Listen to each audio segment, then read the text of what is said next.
maraming tinuro. Kasi po yung driver na yon, 2 beses na po natiketan yun ng mga traffic namin. Okay. So, hindi naman po namin masisita kung talagang may franchise siya o ano. Wala po kaming authority sa gano'n, Sir Aljo. Opo. So, ang nangyari, natiketan niya ng illegal parking, I think, noong March at saka May, yung driver na yan.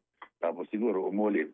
Yung palang ginagawa nila, yung mga nagsusulisit na ganyan na illegal, meron sila dala-dalang rate sheet na lumang logo pa ho ng MIA at saka tourism na ginagamit, na way back yung logo na ginagamit ay yung mga pinapakita nila na utos daw po namin. And that's way back 2016 pa ho yata yung plakad na yun ginagamit nila. Tapos yung rate po, napakalaki na sinasabi nila na ito yung rate sa itaas yung legal. Kaya sila daw mas mababa. So, pinapakagat yung pasahero.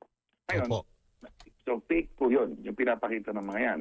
That's one. Number two, nalaman din namin na, okay, nagbigay siya ng mga pangalan, nagbigay na, tinignan namin, nasa roster po namin ng taga-Terminal 3, yung police loob ng Terminal 3 naka-istasyon.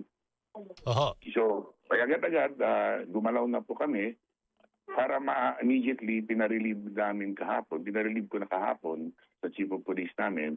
Naka-back to headquarters sila ngayon. Then subjected to investigation immediately.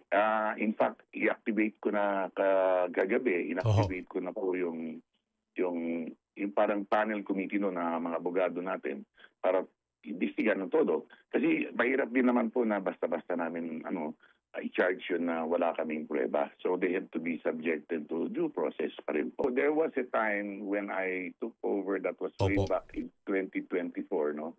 Nung napansin ko po yan na may mga kasabwat sila sa loob na nakaupo sa mga cafeteria, tinanggal ko po lahat ng silya doon.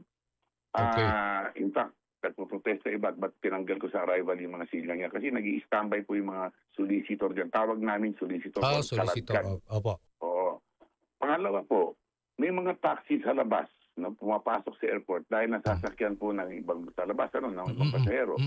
May mga metro po yan, tinatawag namin batingting. Meron din po. Nabiktima ako dyan. Batingting.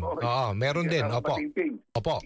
Diyan po yung kaya pinagbawal po yan noong September 24, sumulat po kami dahil sa clamor po ng mga terminal managers namin, ipagbawal po namin yung mga white taxis. Ginawa po namin yon. Kaya hanggang ngayon, hindi naman po inaccredit yan ng MMIC.